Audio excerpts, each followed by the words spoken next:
దేవుడి నామానికి స్తోత్రములు. ఈ ఉదయకాల సమయంలో మీ అందరికీ కూడా నా హృదయపూర్వకమైనటువంటి వందనాలు తెలియజేస్తున్నానండి.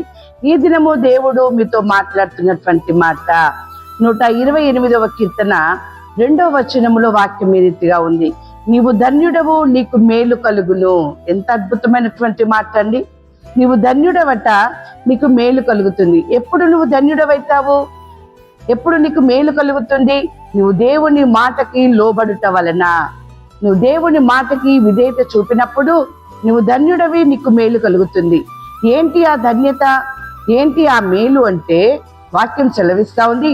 అపోస్తుల కార్యములు 1వ అధ్యాయము 13వ వచనములో, యెరూషలేమునకు విశ్రాంతి దినమున నడవదగినంత సమీపమున ఉన్నది. వారు పట్టణములో ప్రవేశించి తాము బస చేయుచుండిన మేడగదిలోనికి ఎక్కిపోయిరి. వీరందరూ, వీరితో కూడా కొందరు స్త్రీలను, యేసు తల్లి అయిన మరియయు ఆయన సహోదరులను ఏక మనసుతో ఎడతెగక ప్రార్థన చేయుచుండిరి.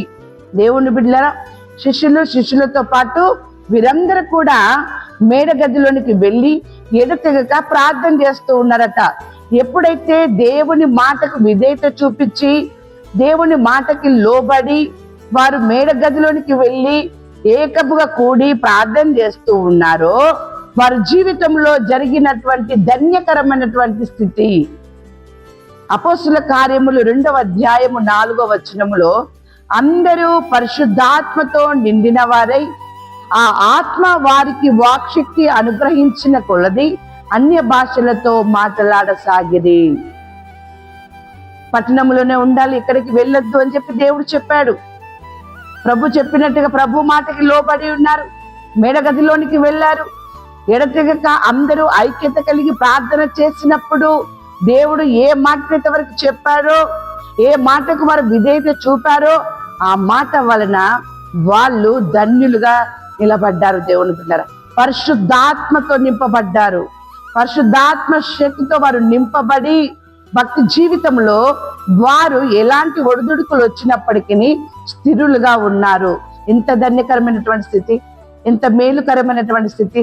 అందుకే భక్తుడు అంటున్నాడు 84వ కీర్తన 10వ వచనములో, నీ ఆవరణములో ఒక దినము గడుపుట 1000 దినముల కంటే శ్రేష్టము. భక్తిహీనుల గుడారములలో నివసించుట కంటే నా దేవుని మందిర ద్వారము వద్ద నుండుట నాకు ఇష్టము. దేవుని మందిరము ద్వారం వద్ద ఉండుట నాకు ఇష్టము అంటూ ఉన్నాడు. ఎందుకంటే దేవుని మాటకి ఎవరైతే లోబడతారో, దేవుడు చెప్పినట్టుగా ఎవరైతే మందిరంలో నివాసము చేస్తారో వారి జీవితంలో మేలు కలుగుతుంది. ఏంటి ఆ మేలు అంటే, దేవుడు తన పరిశుద్ధ ఆత్మ ద్వారా వారిని నింపుతాడు. దేవుని బిడ్డలారా, పరిశుద్ధాత్మ ద్వారా ఎప్పుడైతే నింపబడతారో, వాక్శక్తి అనుగ్రహించిన కొలది వారు అక్కడ అన్య భాషలతో మాట్లాడసాగిరి. అంతేకాదు, ఎన్నో వరములు దేవుడు మీకు అనుగ్రహింపజేస్తా ఉంటాడు.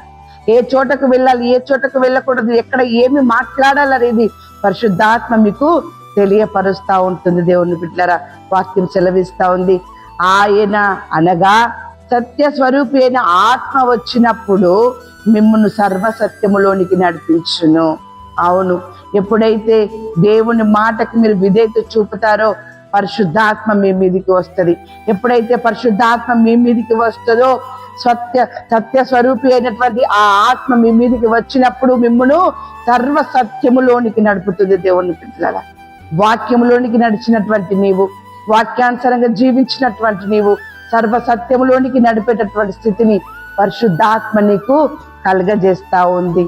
అందుకనే దేవుని బిడ్డలారా, దేవుని మాటకి లోబడండి, దేవుని మాటకు విధేయత చూపించండి. అప్పుడు మీరు ధన్యులు, మీకు మేలు కలుగుతుంది. ఇదే కాల సమయంలో దేవుడు మీతో మాట్లాడుతున్నటువంటి మాట ఆదికాండము 9వ అధ్యాయము 1వ వచనము. దేవుడు నోవాహును అతని కుమారులను ఆశీర్వదించి, మీరు ఫలించి అభివృద్ధి పొంది భూమిని నింపుడి అని చెప్పేసి మాట్లాడుతున్నారు. ఆ రీతిగా నోవాహు ఏ రీతిగా దేవుని మాట విన్నారో, వారి కుటుంబాన్ని దేవుడు ఏ విధంగా అయితే ఆశీర్వదించినారో, మీరు కూడా దేవుని మాటకు లోబడండి. దేవుడిచ్చే ఆశీర్వాదములు మీకు మెండుగా కలుగును గాక. ఆమేన్.